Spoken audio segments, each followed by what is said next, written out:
How to create material transfer requisition in Businet.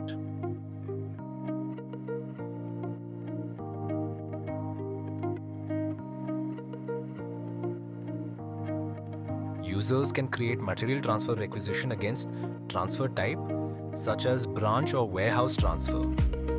In case transfer type is warehouse transfer, then users need to select source warehouse and destination warehouse. Users need to add the required items with its requisition quantities, and also they can view the available stock of the selected items.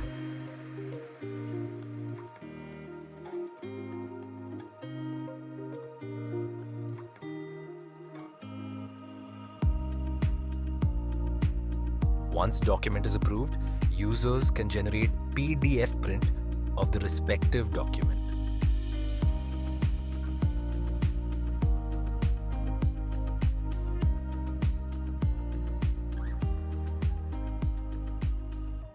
Thank you. For more details or queries, please contact Businet team.